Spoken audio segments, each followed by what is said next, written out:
Ya se encuentra con nosotros en vivo y en directo, como lo anunciáramos, César Hildebrand, director del semanario Hildebrand en sus 13. César, un gusto tenerte con nosotros esta noche. Gracias por la invitación, buenas noches. Y en un momento además político importante, ¿no? Se habla de que esto ha sido una crisis sin precedentes respecto a lo que ha ocurrido en el gabinete, en el Congreso de la República. Sí, ¿Qué sabor te deja a ti? La última épica que se conocía al respecto pertenece a los años 60, sí, ¿no? Claro, en las épocas en las que el APRA... La censura de Cueto Fernandini como ministro de Educación por parte de los apristas, la censura de Álvaro Landini como ministro del Interior de Belaúnde por parte de los apristas, aquella jornada en la que él habló 16 horas para no interrumpir la sesión, pero no se había visto censura, digamos, claro, una censura potencial abuso incluso, ¿no? al gabinete, ¿no? De esa prerrogativa. Claro, no se había visto lo que se vio el día viernes, un conato de censura, una censura tácita, porque la abstención al final puede resultar así, a todo el gabinete, ¿no? Un gabinete que nació manchado, el gabinete Nadine, que ahora el primer ministro de Nadine viene a decir que no, es el gabinete perfecto, correcto, y que va a significar un cerco perimétrico para la señora que antes estaba actuando libremente en todos los escenarios. Pero, ¿sentiste que ese era el mensaje? Porque a mí la impresión que me dio era que no tenían claro qué plantear. Claro, no tenían el cómo, porque sí, cuando tú lo inquieres respecto del cómo, sí, claro, pero ¿cómo va a ser? Bueno, Dios proveerá, poco le faltó para decir eso, no se preocupe que lo haremos, confíen en mí que lo haremos, pero ¿cómo confiar en Él si al final de cuentas Él surge de la nada, ¿no? Él surge del repentismo del señor Ollantumala, no tiene ninguna trayectoria política, no tiene una capacidad reconocida de convocatoria, es incapaz de provocar un consenso el señor René Cornejo, ¿verdad? Además no se ha trabajado en eso. Creo que aquí hay dos puntos importantes. Por un lado, me parece, es la figura de Nadine Heredia, que es la que ha sido, ha unido a la oposición, además una oposición que parecía que estaba que no estaba viva, como decía, que estaba así muerta, y de pronto unida en respecto al tema de Nadine, pero por otro lado... Le dicen la maga ahora. ¿Ah, sí? Porque ha unido a la oposición. Ah, claro, imagínate. Lo que ha unido a 5 facciones que parecían irreconciliables. Y por otro lado, la sensación que dije es que ha desnudado ahora sí completamente esta precariedad política de este gobierno. Precariedad institucional, ¿no? Sobre todo. Claro, pero su manejo, mira, la manera en que han ido al Congreso sin estar siquiera seguros de la cantidad de votos con los que sobreestimando sus fuerzas y sobreestimando lo que se consideraba la inercia. Y la inercia indicaba que la oposición no se iba a unir y si se unía no se iba a atrever. Dos premisas que resultaron incorrectas. Y luego viene la aritmética árabe de Abugataz, ¿no? Que si sumo los votos en contra, claro, mentira, ya se decretó que eso es mentira. Simplemente, si los votos en contra y los votos a favor hubiesen sido mayores que el quórum, sí valía, pero no valió porque eran menores que el quórum. Artículo 58 del reglamento. Se acabó. Maniobra desechada. Por lo tanto, mañana tienen que ir a buscar el voto concretamente de aprobación, o la oposición, si persiste, y creo que debería persistir en su crítica, debería ir al voto rojo, ya no al voto ámbar, es decir, a la censura. O sea, no nos asustemos tanto por la censura al final. ¿Qué pasaría con la censura? Nombran un nuevo gabinete. Bueno, pero podría ser cualquier gabinete. Bueno, digamos, cualquier gabinete. Puedes poner a quien sea, te censuran el segundo. Pero con este gobierno todo es posible, ¿no? Pero eso sería ya responsabilidad del gobierno que fuera cualquier gabinete. El mensaje ha sido muy claro. Necesitamos un gabinete que nos ofrezca garantía de que la señora Nadine no va a seguir siendo la versallesca entrometida que aturde a todo el mundo. ¿Ok? Eso necesitamos. René Cornejo no nos da confianza, nombren a otro. Si nombran a otro, la aceptación es inmediata. La oposición no quiere el caos, nadie está hablando de crear una ruptura democrática, por favor, estamos hablando de que se les ha pasado la mano con la receta Nadine, Nadine sábelo todo, Nadine panacea, Nadine, en fin, ¿no? La ya no ya, se les pasó la mano. Muy bien, ahora por favor, calma, que los ministros recuperen sus prerrogativas, que el primer ministro recupere su estatuto y que el gobierno gobierne y que el señor Humala, por favor, deje el closet donde a veces yace y se convierta de nuevo en lo que es, el presidente de la República elegido por los peruanos, ¿no? Ya, pero digamos, este gabinete obviamente no te gusta, pero sí crees que se puede contar con cuadros que puedan tener y puedan combinar lo político y lo técnico, porque muchos hablan de que este gabinete era uno de los mejores, que técnicamente eran pues todos de primera. Suponte que sea así. Ponle pues entonces un primer ministro político con mucha personalidad, independiente, por supuesto afín al gobierno, que le permita a las instituciones funcionar y que impida que la señora Nadine salga un día a decir no, no está en agenda. Eso sí está en agenda, lo otro no está en agenda. Castilla, ¿verdad? Y Castilla sale en un canal a decir, sí, verdad. Y se tiraron un gabinete, perdóname, aquí quien se tumbó el gabinete fue Castilla, por orden de Nadine, en una conspiración absolutamente deleznable y despreciable, desde el punto de vista democrático. Ahora, pero ¿cómo entender que el presidente de la República, un día antes de la presentación del gabinete en el Congreso, esté en una actitud tan confrontacional? Yo veo, por ejemplo, que aquí tú en el semanario constantemente te ocupas del tema también de Nadine, ¿no? Que la vaquen a ella, y varias columnas tuyas incluso, ¿no? Ante este tipo de hechos, ¿cuál es la respuesta del presidente Humala? Que hay una campaña asquerosa, abusiva, interesada. Entonces, ¿esa actitud confrontacional no debería de cambiar también? Bueno, pero ahora viene el primer ministro a tu programa y lo que dice es exactamente lo contrario. Lo que queremos es consenso, lo que queremos es negociación, lo que queremos es precisamente ponerle unos ciertos límites y una cierta censura a la desmesura.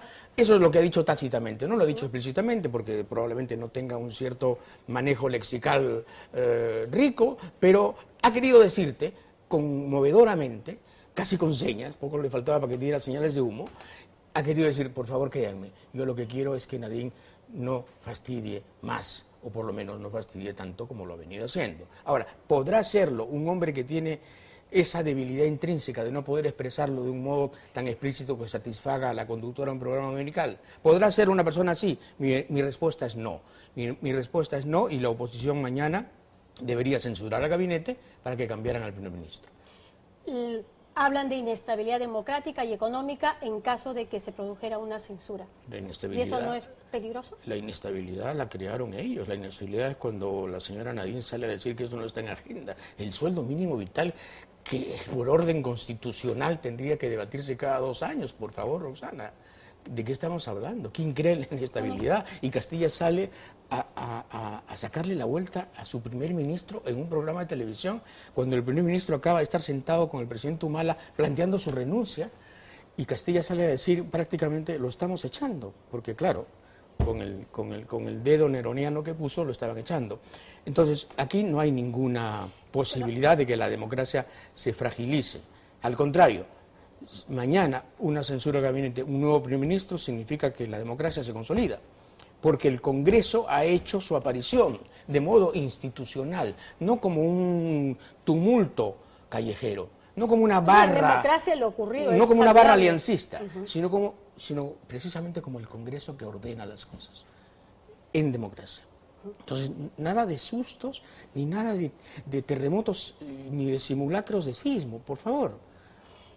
¿Cómo poder controlar? Digamos, el factor Nadine es el que se supone distorsiona todo esto, pero también ahora ella es la presidenta del Partido Nacionalista, que era un poco también las dificultades que tenía el primer ministro para explicar, ¿no? O sea, perfecto, como primera dama, de repente un poco más discreta, pero sí va a mantener la opinión siempre presente en el escenario político como presidenta. No tengo dudas. Si el señor presidente de la República le hace a Nadine presidenta del Partido Nacionalista, nombrada por él, cuidado, en un ambiente familiar, sin elecciones primarias, si el señor presidente de la República le hace a Nadine el mismo caso que le hace a su partido, o sea, ninguno, nos vamos a llevar todos muy bien. No te preocupes. Pero entonces, ¿qué propondrías?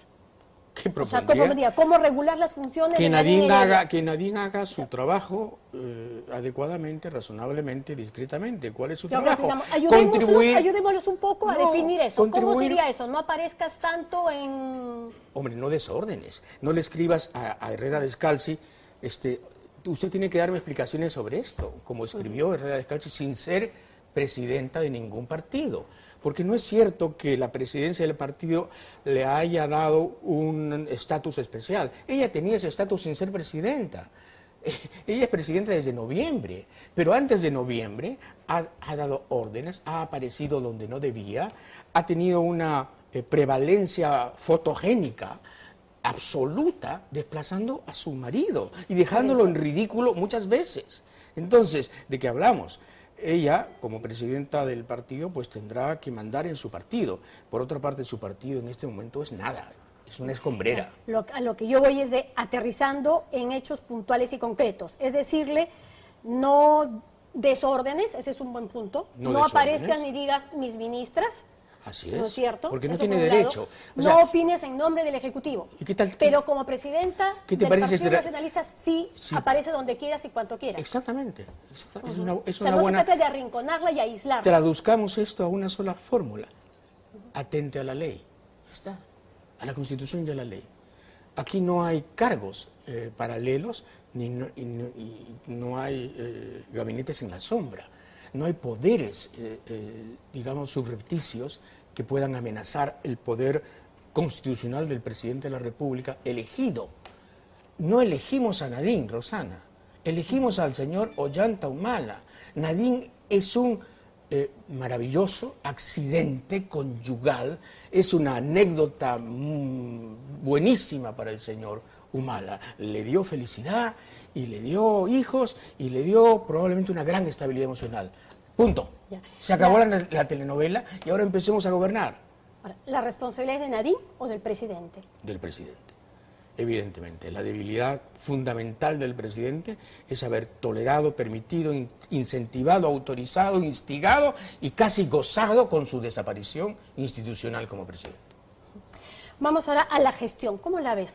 Tengo que aprovechar, pocas veces podemos tenerte aquí en el estudio. La gestión, más allá de Nadine, ¿cómo la sientes? ¿Cómo la evalúas? Bueno, mira, la gestión se traduce en lo siguiente. Después de La Haya, el presidente de la República tenía 50 y tantos %. No he visto un despilfarro de capital político tan inmenso como este, tan acelerado como este. Un despilfarro que lo ha llevado al 24 según una encuesta, al 25 según otra encuesta de popularidad y a una verdadera crisis institucional. Al gobierno no le va mal porque a la economía no le va mal. China todavía está creciendo en términos que nos pueden ser halagüeños económicamente hablando, la crisis de Europa no ha golpeado tanto, pero todo indica que China se está desacelerando y todo indica que la vulnerabilidad del Perú nos debería preocupar muchísimo en relación a China.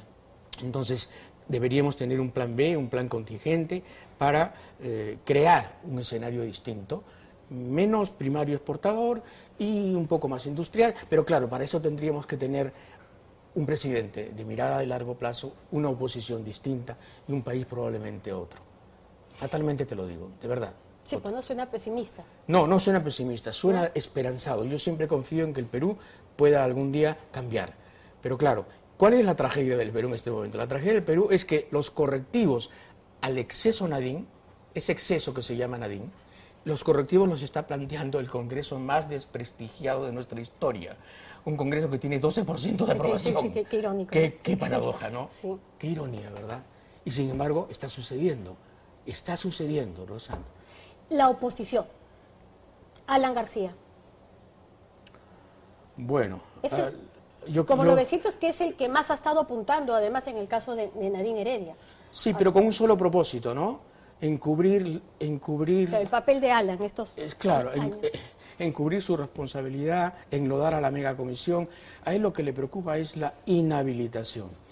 Y claro, es una oposición, la de él, manchada por esto, por el interés personal, ¿no? No es una oposición doctrinaria, política, programática, de decirle, señor, en fin, acá hay una alternativa de desarrollo, de crecimiento, mire usted, no, es, a mí no me tocan. A mí no me tocan y no te metas conmigo, porque si te metes conmigo me meto con todo lo tuyo. Ese es Alan al final. Alan es un Tony Soprano de nuestra política. Simpático, carismático, no lo niego, pero Tony. Y cuidado, no vayas a Nueva Jersey, te puedes encontrar con él. Ay, Dios. Keiko Fujimori. El fujimorismo en general. Lo está haciendo bastante mejor de lo que el antifujimorismo, me incluyo ahí, supuso. Lo está haciendo bastante mejor. Con discreción, sí, con discreción y con una suerte de sabia espera respecto de lo que le toca, ¿no? Yo creo que es la candidata del 2016, de todas maneras, del fujimorismo, y creo que tiene opciones de pasar a la segunda vuelta con quien sea su rival. No es de mi gusto, pero a la gente le importa un rábano que sea o no de mi gusto, lo estoy diciendo como observador de la política. ¿Qué crees que va a pasar mañana? ¿Realmente confías en que se mantengan en esa posición? Bueno, Yehudi Simón ya dijo que no. Yehudi Simón acaba de decir que no, que él vota mañana a favor. Pero claro, Yehudi Simón tiene la consistencia del Flan Royal. Así que no me extraña que Yehudi Simón diga mañana que no, y después que sí, y probablemente quizás. Pero si la oposición fuera coherente, mañana votaría por la censura. Porque claro, dio tantas justificaciones para la abstención que decir que mañana, sí, nos olvidamos de todo porque René Cornejo apareció en el programa Panorama y dijo que todo iba a estar bien. Nadie le va a creer tampoco, ¿verdad? Entonces yo creo que si mañana la oposición es coherente, se vota por la censura, se nombra un nuevo primer ministro, probablemente 2 o 3 cambios en el gabinete que los necesitamos. No sé qué hace Eva Rivas todavía ahí, cuando ya se cumplió lo de la Haya. No es una gran canciller. Sí, pues sí. Bueno, ha dicho que pueden haber cambios, ha dicho. Puede haber 2 o 3 cambios, macanudo, y creo que se resuelve la crisis de modo institucional. Y nadie tiene que tenerle miedo a eso, ¿no? Bien, César, muchas gracias por haber estado con nosotros. Gracias a ti, como siempre. Un gusto escuchar tus análisis. Muchas gracias a ti. Bueno, nosotros hacemos una breve pausa en el programa, pero no se mueva porque regresamos con el reportaje sobre los sueldazos en Petroperú. Ya volvemos. Estamos ingresando a la casa que encierra la verdad sobre la muerte de Vilma Niño de Guzmán. Este es el cuarto de Stephanie. Este es el lugar que se convirtió en la escena del crimen aquel día. El olor es realmente fuerte, aún se percibe un fétido olor. John Reinaga Soto, de Ghana, Perú, tiene un hermano que según la ley no podría trabajar con el fondo Mi Vivienda ni negociar con bonos del gobierno. O sea, tu conclusión, ¿qué es? Que ellos no deban trabajar, que vivan del aire. Que trabajen pero por otros medios, resistan, así es la ley. Efectivamente, la ley es cruda.